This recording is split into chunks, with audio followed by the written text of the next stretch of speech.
Great sunrise, family. Great sunrise. Thank you guys for being here on this beautiful, glorious, sunny day. Another beautiful, glorious, sunny day that we have embarked upon, and that comes with many, many, many lessons in this day. And one of many is our energy and our environment is critical. It's critical that we make our environments conducive for our mind, body, and our soul. And also understand our energies, our masculine and our feminine energy. Um, these are very critical things to take in consideration each day, that we put ourselves in environments that are going to be conducive to us, that are going to be enhancing, that is going to, we come into this world from an environment that was very much conducive. They gave us everything we needed. And we still carried that environment for a while. We were still close to the mother that we came from. And so we still had that essence. So now that we are far, far away from that, we are responsible for recreating that for ourselves and ensuring that it's something that it is something that will allow, that will balance out and help our enhance our energies, that will work along with our natural energies. And one thing is taking in consideration the society that we live in when it comes to our masculine and our feminine energy. Many have these ideas that they're separate. Yes, if you're born a female, you're born a female. If you're born a male, you're born a male. But yes, we have are very much of both essence, both nature. And to divide or separate it from ourselves, it can cause a lot of issues in a way. So there's a difference between the physical him and her and the spiritual him and her. The spiritual him and her are one. They work together. They don't separate because there's no separation. There's only one, a togetherness, working in harmony. So the physical has to work the same way. We have to be able to understand that man. We have to be able to understand that woman. And so that we can work together, so that we can harmonize, just like it is harmony in the spiritual, in the unseen world, in the unknown within us. And when that works, that enhances our spirituality. That helps our spiritual being, our well-being of ourselves. And we don't have to have these issues that we have, like that ego. The ego is who we are, but you do not have to allow it to run amok in pride. you know um, there is pride in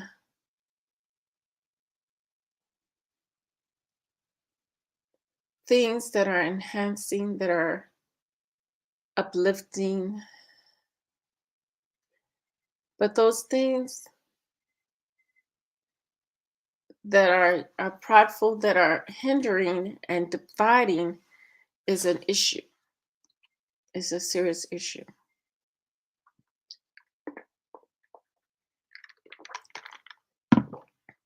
This is a complex, a complex information I'm trying to convey that has come to my mind today. So it's all, when it comes down to it, it's all about your energy. Like, for example, don't force yourself to be in an environment that is not conducive for you, that is not safe for you. Because I don't want to say that you won't be able to overcome it, or um you will be defeated. No, you know, a defeated mind is not a defeated mind is one that does not take in consideration um its environment compared to its own energies, and therefore it goes into it blindly. I would say blindly, because you're not aware of your energy and how it's been affected, and how something can be contributing to your weakness. So that's when you're defeated, when you're unaware of the effects that something has upon you. You can be, it puts you in a weakened state, because naturally our bodies will react to things that may bring up trauma, or things that may, uh, and they call that anxiety attacks. Some people have anxiety attacks, um, and everybody acts differently. But I think that awareness of our environment and what is affecting us is critical, very critical. And understanding that spiritually you have to utilize the feminine energy just as a man utilize the feminine energy just as well as the masculine energy, and knowing how to use the two, how it's supposed to be used to benefit you and make you a stronger person, because knowledge is power. If you can, as a masculine man, if you can understand the feminine energy around you, that is power. That is acquiring power. And because we've been separated for a reason from this, from understanding the masculine. So I'm not ignorant to the masculine energies around me, and utilizing it to work to my benefit. That actually is an a tapped into intelligence. And then when we come out into the, when you're dealing with like our physical, of course in the physical it's different, you know. There's female and then there's male. And it's, you can really easily uh do do differentiate differentiate the two, or point out the difference between the two. Because I tried to explain this to someone and they still think that the masculine for a female to take on would be damaging But the masculine is an energy within you. It's not a sex. So it's different than the sex. It's an energy that must be utilized, that you were given by a masculine, because your God is masculine and feminine. Your creators were masculine and feminine, and they came together and created one, wrapped up in one. But it's the energies, not your sex. It's the energies, not your sex. But people get it confused because society is not a school of thought. Society has been a school of destruction, not a school of thought. The school of thought trained the mind to understand the mysteries and helped the individual become more powerful in itself, that you would not fall under a god, fall under a god and become imprisoned, enslaved into a world that is that is definite, that wants everything to be definite or defined. No.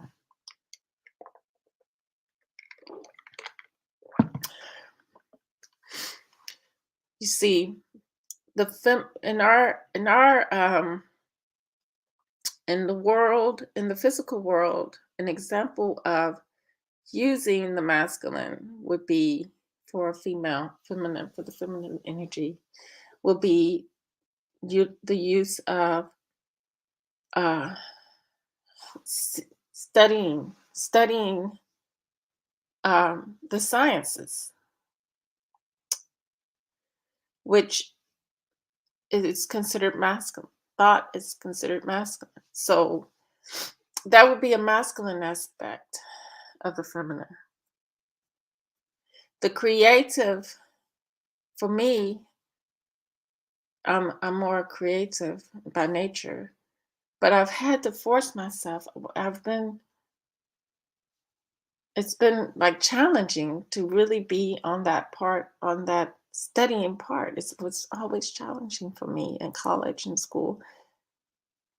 It was I was stretching myself, but I had to learn, you know, to stretch it. But I would go by tuition.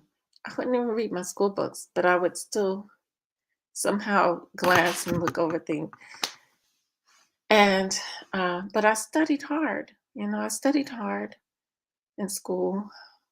Um, but it was challenging because I'm more creative, I'm more artsy, more, uh, you know, I'll get into design, architecture, drawings, and stuff like that.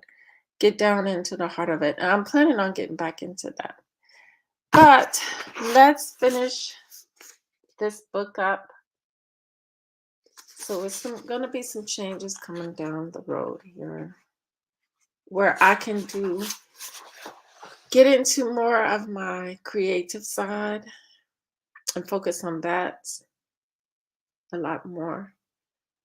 And because that is powerful in itself when you can just go into your creation and just be uh, creating, writing things. I have tons of ideas every day. It's just driving me crazy. So let's get back into the story of the elevator world, the intuitionist. Okay, where we left off, I'm going to start reading where we left off on this story. And then again, like I said, we're going to be reading some Mansa Musa again today. Okay, she's waiting in the car for Marie Claire Rogers to show up. The faculty Houses lean behind the regiments of oak at the bottom of the hill. Always the incongruity, the preoccupied theoreticians, and the bare knuckled former inspectors united in academia, living behind indistinguishable Tudor facades. Through the car window, Lily May can see the gymnasium where she used to live, see the small gutted hole that was her window onto campus. She draws a line across the air to the upper floors of Fulton Hall, the library where the man died, the man whose house she sits in front of now, with a man who does not speak in the driver's seat. Sven breathes heavily through his mouth like a horse. The tap at the window startles her. If you're going to be here all day, you might as well come in, the subject says, her words threading through the inch of open window to Lily May's right. Maria Claire Rogers adds, just you, not him. She's a short woman, a hut on strong, stubby legs, and looks younger than Lily May expected. Not as used up and exhausted as her profession should have made her.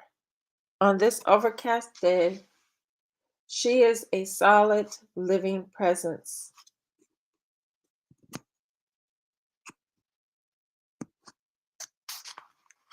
Oh, hey, Chris Thorns, welcome. Thank you. Thank you so much. Have a great day at work. Okay. A bull in a bright red sundress that squeezes up around her neck in a white ruffles. She does not wait for Lily May's response. Starting up the stones walkway to Fulton's house, her house in a small measured steps, Lily May tells the driver not to wait for her. She'll make her own way back to Intuitionist house. Not a personality given easily to nostalgia. Lily May has nothing less decided to walk around the campus after interviewing Mr. Rogers. See if anyone is living in her old room. Perhaps it is the past day's dislocation. Lily May opens the door to the foyer and sees the red blur to her left. Mrs. Rogers says, I saw you and him parked in front when I come around the corner. She plucks a long hat pin from her head and sets her straw hat next to her on the couch.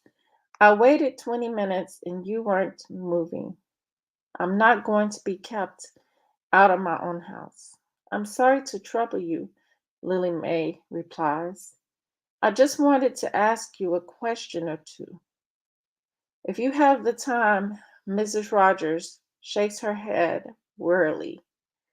I wouldn't let you in, she says flatly, but you're not like them other men.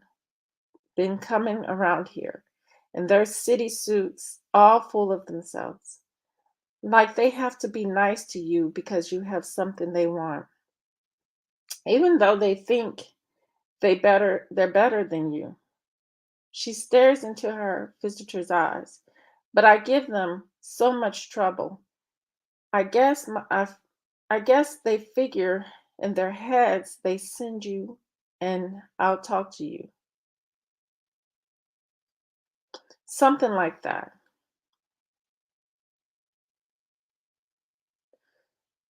They send you and I'll talk to you. Something like that. And I'll just say, what I've been keeping because we belong to the same club. Mrs. Rogers, hands scrapped across her lap as if to brush something away. Why don't you sit yourself down? She says, standing, while I make some tea. The house is not what Lily May had expected. But then Fulton's been dead for 6 years. It is Mrs. Rogers' house now, by contractual agreement. There was no mention of it in the file. But there must be rumors that Fulton and Rogers were lovers. Why else why else go to so much trouble for a servant? Did she start redecorating when he was alive by creeping degrees? 15 ceramic horses and stand on the mantel above the fireplace in poses, ranging from mid gallop to pensive graze. She can hear Mrs. Rogers clicking and fussing down the hall. Boiling water. What did Fulton say as she remade his house? Too far gone to notice the world around him, or too intent on his black box to care about the shells of things, the appearance of matter. Mrs. Rogers returns with tea and brown wafers. The tea smells and tastes of cloves.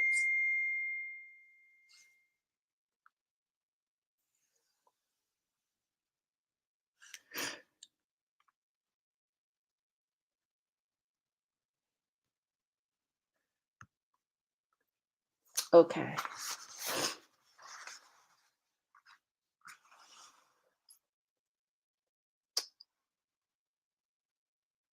Too far gone to notice the world around him, or too intent on his black box to care about the shells of things, the appearance of matter.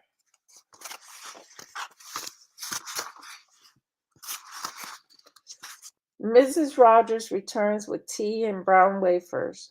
The tea smells and tastes of cloves. That just reminded me. Someone was showing steamed garlic and cloves. What this does is it's supposed to help. I have forgotten, but I'm gonna definitely do a video on steamed garlic and cloves because I'm definitely gonna buy some cloves and I'm gonna do that. So I'm gonna go back and watch that video I was watching. I think it was a short, and talk about what the benefits of it. I think it's supposed to help with decongestion and allergies, or something like that, to that effect. But I know it's beneficial, and I'm definitely suffering from allergies and all that congestion. So that just reminded me. Close. The chair Lily May sits in is old and firm. Intractable. Mrs. Rogers asks, sipping tea and eyeing Lily May over the lip of her cup. Why don't you get on with it? Then I just came here to ask you about Mr. Fulton.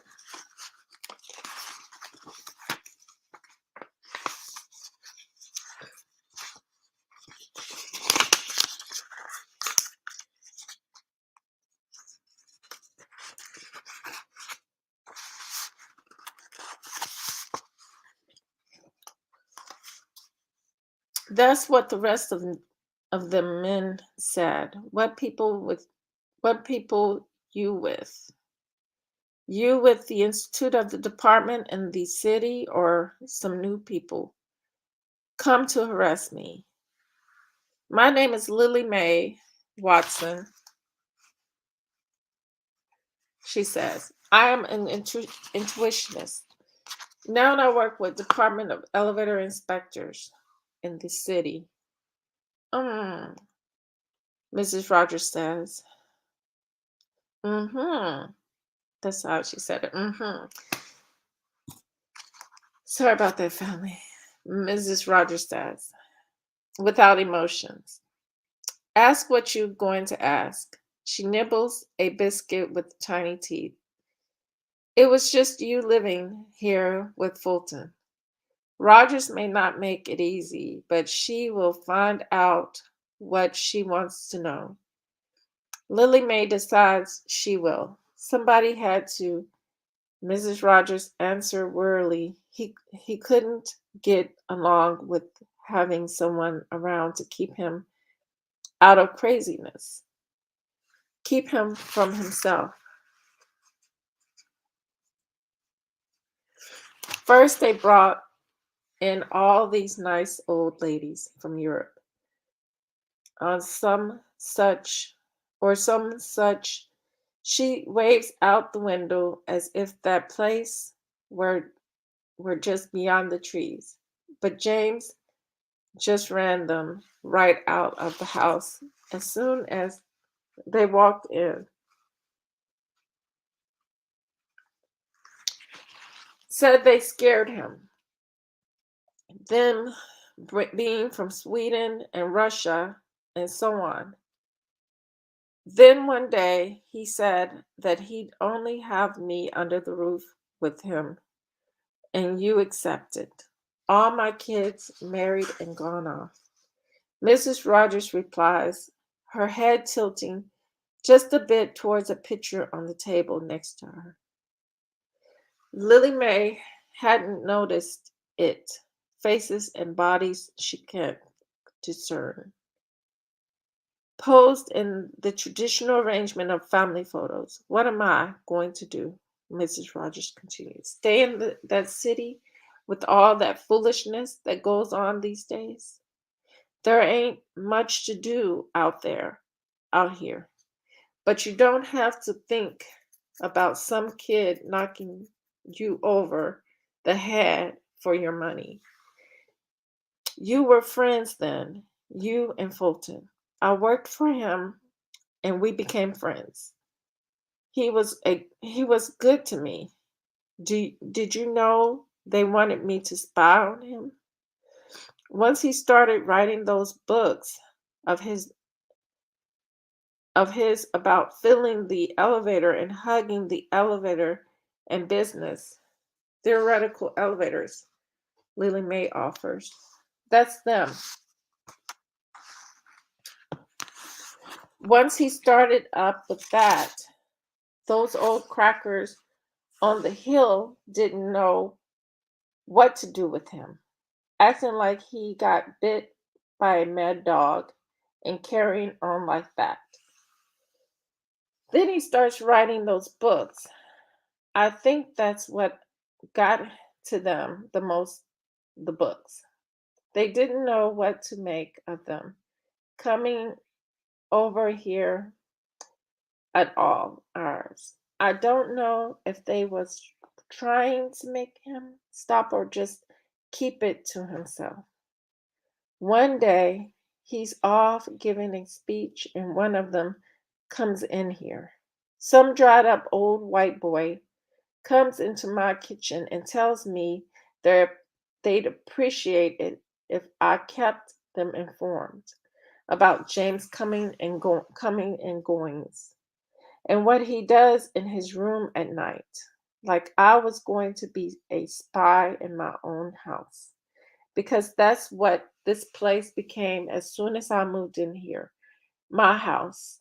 I told them to tell I told them to get the hell out of my kitchen and said if they came around my house again, I was going to tell Fulton.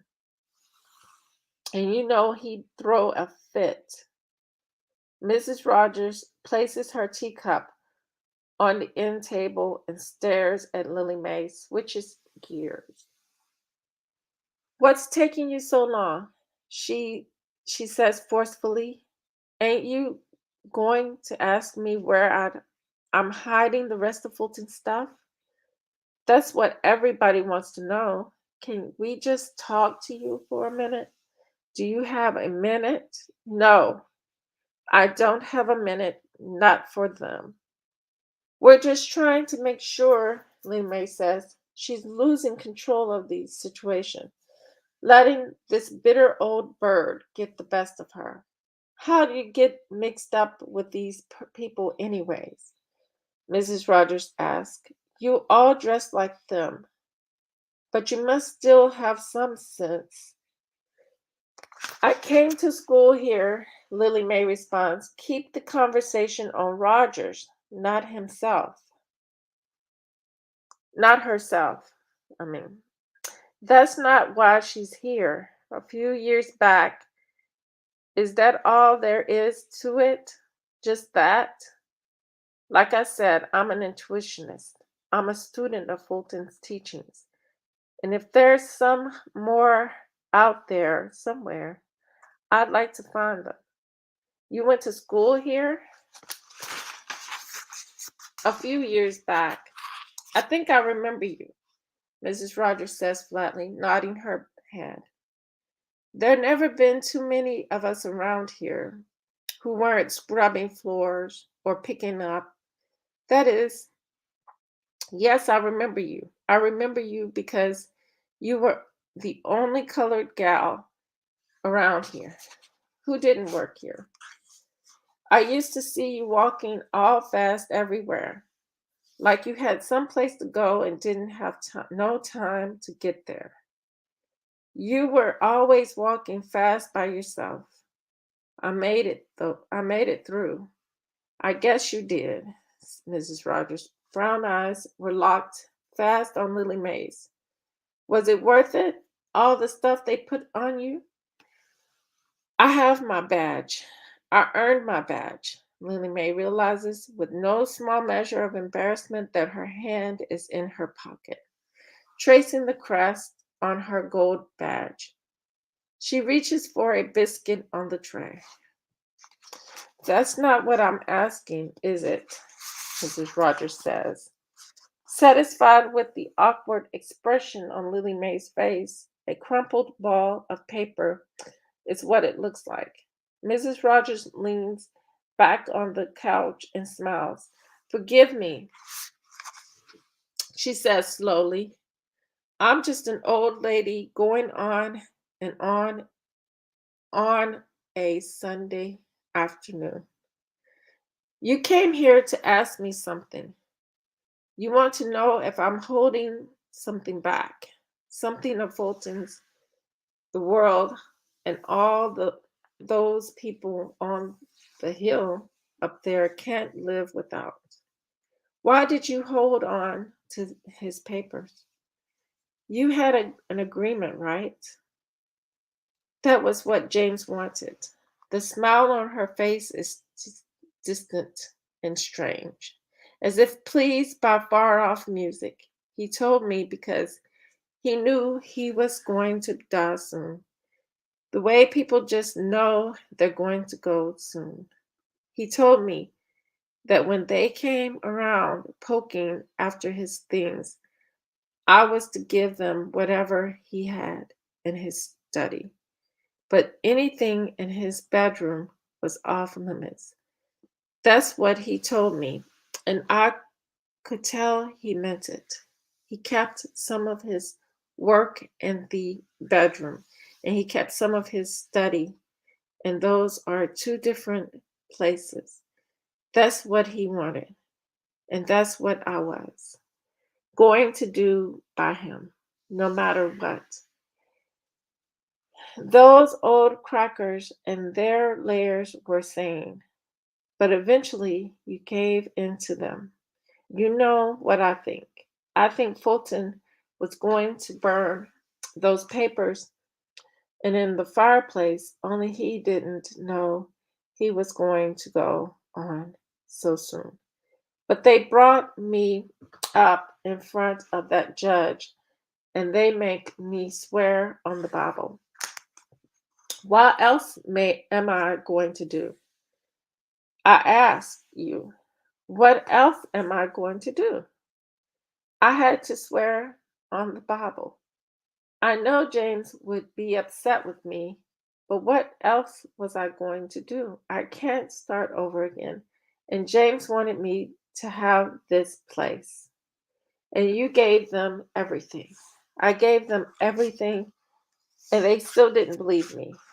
Somebody broke in here the day we buried James, knocked everything over, looking for something. I told them someone had broken in here and maybe they took something, but still didn't believe me. A tiny mechanism in the old woman's body clicks into place. Sorry about that. Suddenly activated by what? Lily Mae doesn't know. But she understands that her interview is coming to a close. Mrs. Rogers barks. I look outside my window the other day, and you know what I see? I see a man picking through my trash can. I know the man who comes for the trash, and this wasn't no trash man. Then he takes off running. What do you know, have to say to that? I don't know. You know how many people come around here lately asking the same question? Sometimes they fat and sometimes they're tall and sometimes they even show some respect. They say they're from from these people who or they belong to that group and so on. And do you know what I say to them? I slam my door shut, looking at me with that look. I've seen all kinds of white people in my life, and I'll tell you something. They all alike. Every last one of them act like I'm not even in the room. To hear them say such things, the things they say right in front of my face, like I'm not even in the room. Such horrible things, and they all the same, except for James. I got nothing to say to one of them. No more. After that, after what they did to me and mine, my whole life, flying teacups, throw one of the ceramic horses at Louis May.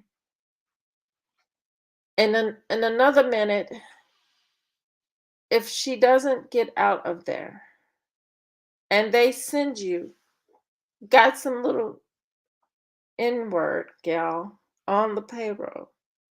This is a new world. They think they can send you over here and talk to you like we know each other, wearing a man's suit like you're a man. Let me ask you something. Why are you here on a Sunday? Because it's important, Lily Mae responds, defiant, leaves in her mission. To who? Mrs. Rogers demands. To you or them? And Lily Mae doesn't say anything, and Mrs. Rogers says, "That'll do for now. That'll do for now." The last thing the old woman says when Lily Mae is halfway down the walk, he's not the man you think he is. Remember that. He's not the man you think he is. There were no windows, and they took his watch, so he had no idea how long he had been down there. Long enough to have been nicknamed the Screaming Man. Long enough for him to have earned the sobriquet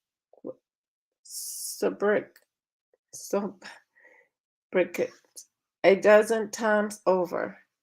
He screamed the first time when the large man without eyes broke the first of his fingers. He screamed a couple of times after that, and things just flowed from there.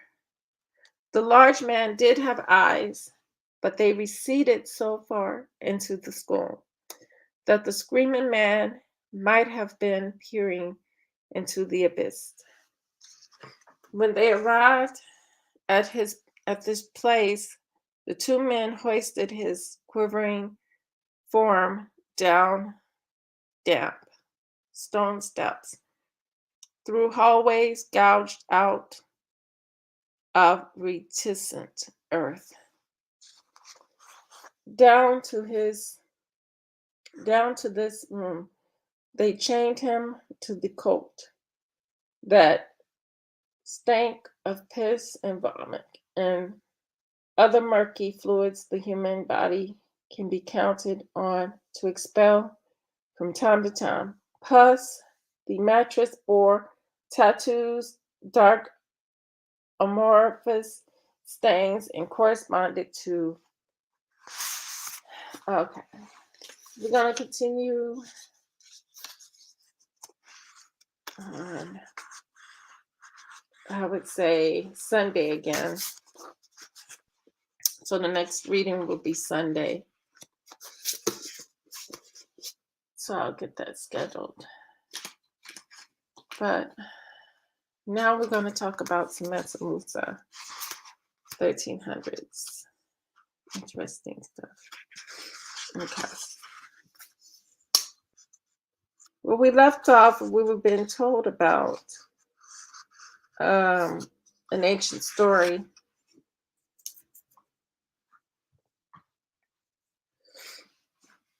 about, I guess, some backstories about Mali and the Ghana Empire.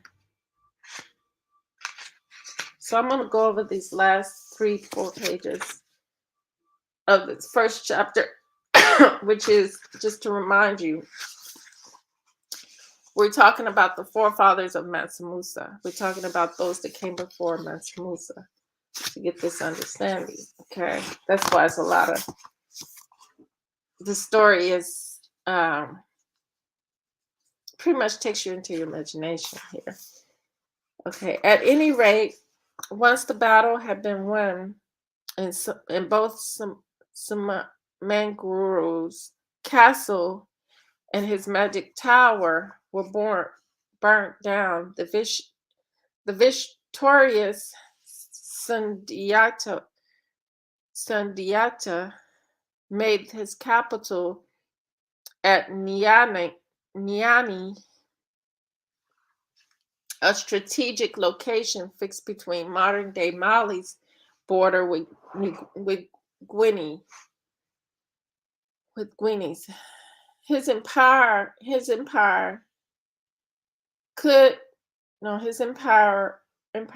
would come to dominate almost all of West Africa. Sundiata's armies easily conquered the territory of what had been the old Ghana Empire, as well as added additional territory in what is today modern Senegal, Gambia, and Guinea-Bissau.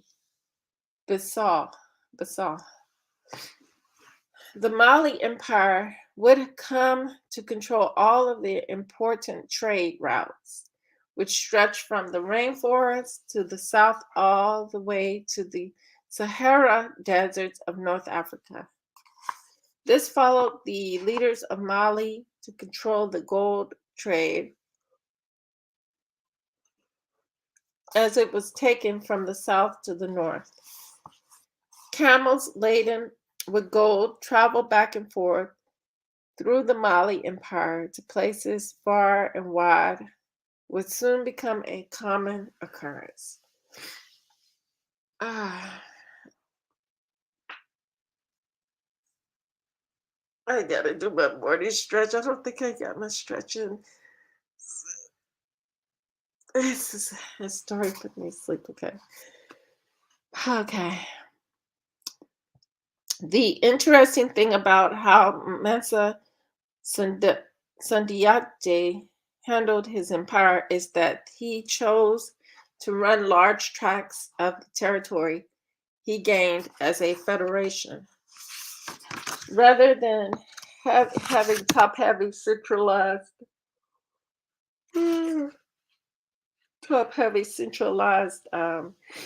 control. He allowed each region to have its own local administrator who would handle local affairs, even though each administrator reported to the emperor or to Mansa or the Mansa as the ultimate authority.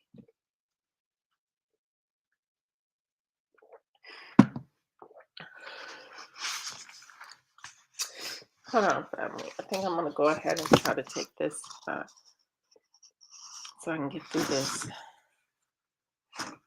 Go ahead and try to take my Claritin. Wait, so.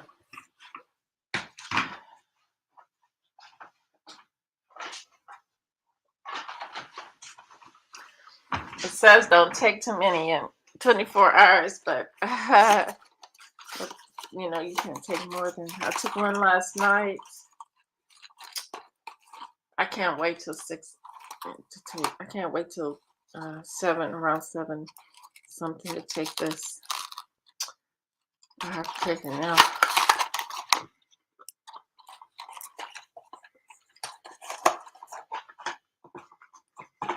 Mm.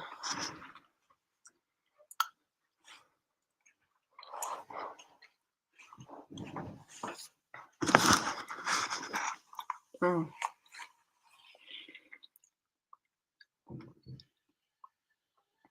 Okay, the Mali Empire also established what was known as the Great Bar Assembly, which was a form of parliament that placed a check on the emperor lest he overstep his bounds. It was rather forward thinking of the Mali Empire to have such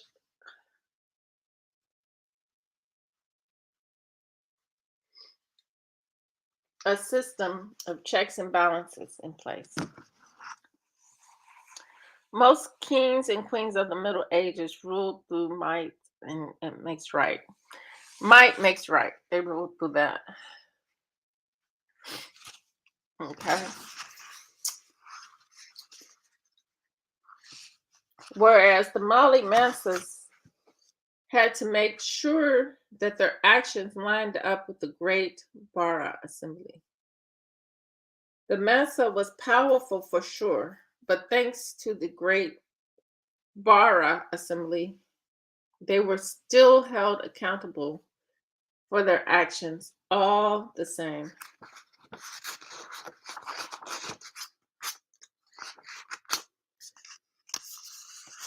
The Great Bara Assembly even had the power to remove the emperor if need be, and it was up to the assembly to designate the successor of the previous Mansa as it pertains to the man who became Mansa Sundiate. He successfully reigned within the bounds of this system for some 20 years, for some 25 years.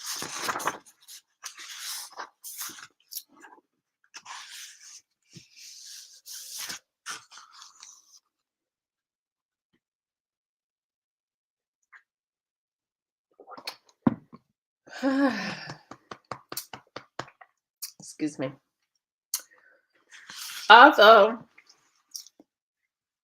it is not entirely clear what ultimately befell Sundiata Griot, lore seems to indicate that he was the victim of a tragic accident. One version of events insists that he fell into a river, but another speaks of him accidentally being hit by an arrow, a poison arrow. In fact, could it have been the wicked sorcerer King Smanguru, whom Sundiata had previously struck down, exacting his final revenge from beyond the grave? It certainly makes for a good story to tell around the campfire, but no one, not even those wise Mollies hurled the griots, seems to really know for sure. But whatever may have happened after his passing, Mansa was ultimately succeeded by his own La, sometimes spelled as Ali or Wali. Ali. Mansa Ali was known as a powerful successor ruler who expanded his reach all the way to the important commercial hub of Timbuktu. It is important to note that he did not annex Timbuktu outright. This would happen later. But he did make Timbuktu a part of the general Mali orbit. Ah,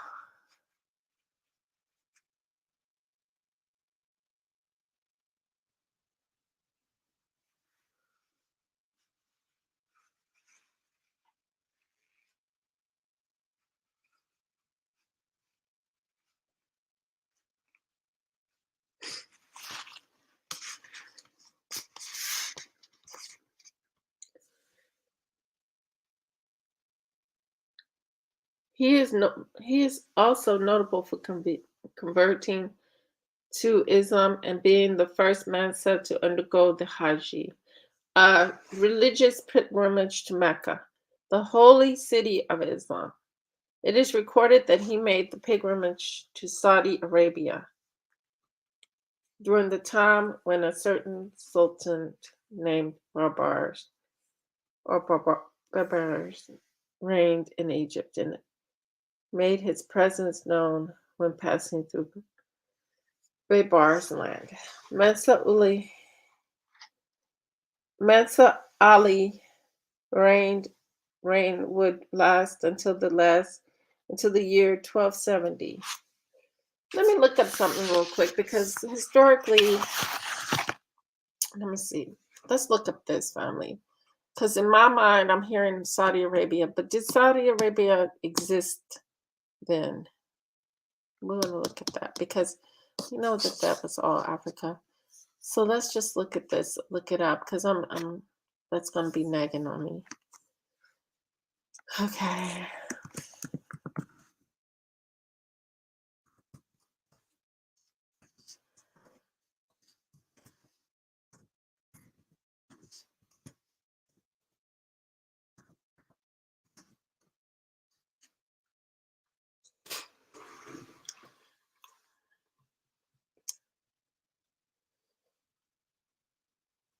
Okay, okay, my next question, because they're saying that yes, 1932, Saudi Arabia was founded. So was there an ancient, was there an ancient Saudi Arabia?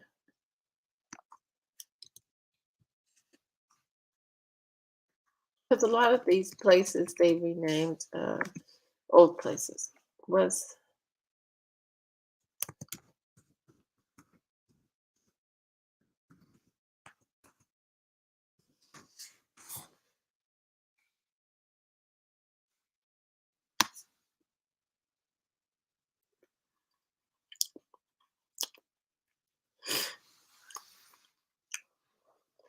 because they tried to make like Saudi Arabia was there.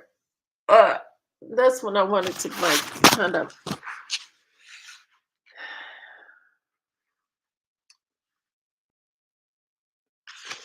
because the stories can okay, ancient Saudi Arabia was once yes, there was an ancient Saudi Arabia. And yes, it was part of Africa because he's talking Africa. Okay. So it wasn't far to walk at all. So they're talking about the ancient, not the modern day Saudi Arabia in 1932, but this talking about this green, luscious place. So it's way different than the Saudi Arabia desert that we know, right? So not to get me confused or complexed on that. But I think I'm going to stop it right there. It is getting good, but I'm going to stop it right here. Uh, haven't really got a chance to really go too far, but we'll get through this. We'll get the information we need to get from this story. Because, like I said, it's quite interesting, but can't be uh, all day on reading, unfortunately. So, with that said, thank you for being here, family. True love, real peace, and the higher self within the soul. Till next time, peace.